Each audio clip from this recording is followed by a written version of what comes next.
Wouldn't it be great if there was a better way of investing your money to have a positive impact, do what's personally rewarding, and get a decent ROI? We need a better way because portfolio-based investing leaves money and impact lying on the table in times of rapid change. And boy, are we in times of rapid change. The good news is there is a better way of making each and every dollar you invest do more work. You're probably skeptical right now, and rightly so. You might be thinking from what you've been told by your family, by your professors, by the professionals in your family office, and by your peers, that everything is working just fine, and that is evidence of the fact that capital growth, capital preservation, and positive impact is best done by investing in a portfolio of individual companies. Which means if you do anything else, you're only going to end up feeling embarrassed, and nobody wants to be embarrassed. There is no doubt that how we've invested so far has done a superb job for many, many people. But equally true, it has failed for many. How does that look going forwards though? How confident are you that the way you invest now is still going to be the best way of delivering positive impact and capital growth, or at least capital preservation in the future? May not even be the best way now. I don't believe it is. Pause for a minute to decide on a number representing your confidence between 1, no confidence, and 10, unshakable confidence that continuing to invest in portfolios of individual companies will work. And reflect on your reasons for choosing that number. Most of the investors I've talked to give a score between 3 and 8. They know that they're not getting the impact outcomes and investment returns that they want, or at least not reliably. They're looking for improvements, but they're looking within the current portfolio paradigm. I score that question only 1 because I know that I have no confidence that the way we have been investing can deliver the impact and financial outcomes we need in the future. And I'm confident that there is a better way, a way that becomes obvious when we debunk 3 specific myths. Before I come to these 3 myths, I'll give you 3 examples of this better way. Number 1, historical investment and business practices still common, for example, in Asia, like the Japanese keiretsu, and common inside large multinationals like Procter & Gamble or JP Morgan. Take Procter & Gamble, for example. It is actually one ecosystem of 65 diverse brands that you invest in. The second example are traditional and indigenous communities. For example, Ubuntu practices in Africa. The third example is how nature works. For example, multi-level selection. What is common across all 3 and that points at the better way is, number 1, the ecosystem as a whole is the minimum viable entity, not individual entities or species. Number 2, the ecosystem is diverse.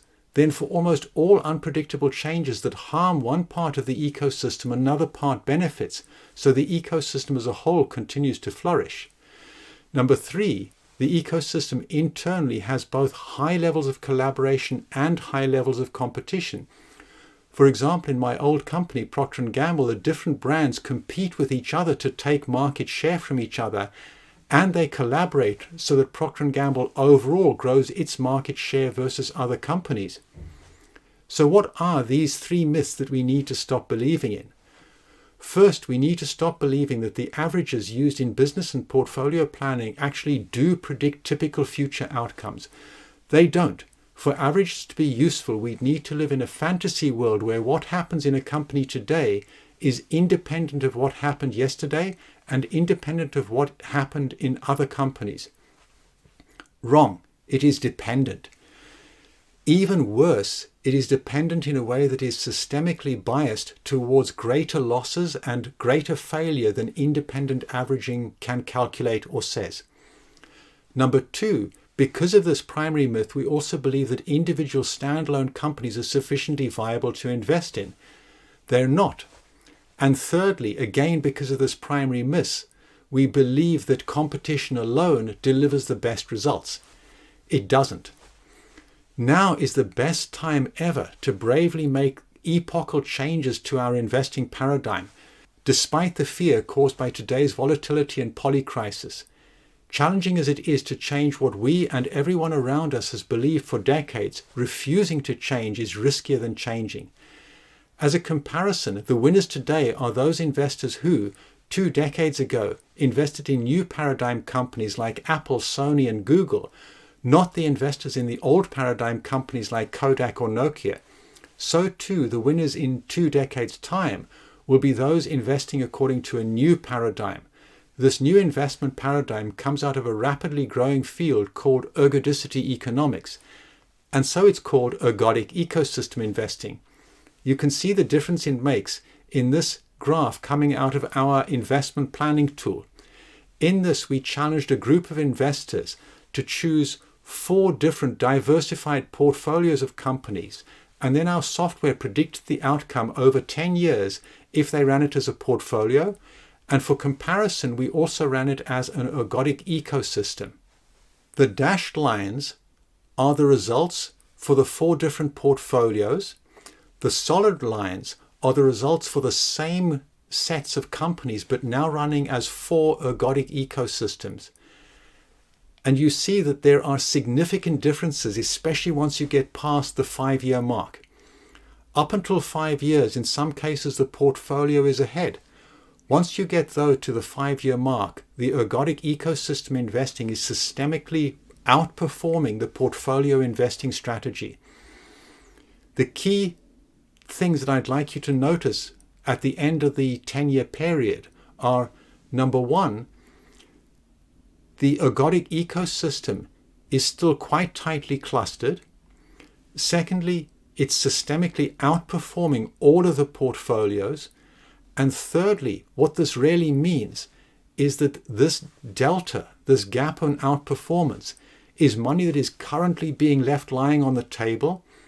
If you are an impact investor, this is money that can be put into impact without any compromise in your ROI versus what you currently get from a portfolio strategy.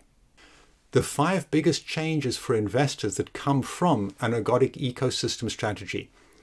Number 1, you invest in an ecosystem as a whole via an ecosystem holding company.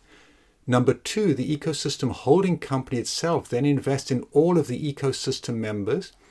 Number 3, the ecosystem is highly diverse. For example, it may have fintech, breweries, AI, and travel over multiple geographies and including the vertical supply chains. Number 4, the ecosystem runs capital pools for the ecosystem as a whole to flourish. This gives you a double-sided insurance, both protecting against black swans and for white swans, enabling companies to benefit from opportunities. And number 5, a benefit for you beyond better outcomes, is that you can engage everywhere you want in a diverse ecosystem as narrowly or as broadly as suits you. Investing this way compared to an equivalent portfolio of individual companies actually makes the ecosystem as a whole both less volatile and less complicated. It eliminates the deepest root causes of losses in complex volatile systems, losses caused by what are known as non-ergodic dynamics. That makes each dollar invested do more work. Such ergodic investing systemically reduces the losses of non-ergodic dynamics.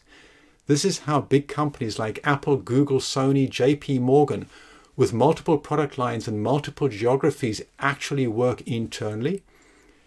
It is central to the systemic investing we need to solve today's biggest challenges and to make good use of today's biggest opportunities like AI. Finally, you've likely experienced this in your life too. After all, this is exactly how families preserve and generate wealth over generations, maximally enabling all family members to succeed. They work as one family with both high levels of collaboration and competition internally and high levels of capital and resource pooling internally. For more, take a look at my recent book, The Ergodic Investor and Entrepreneur, watch my other videos on YouTube, or check out our programs at evolute6.com.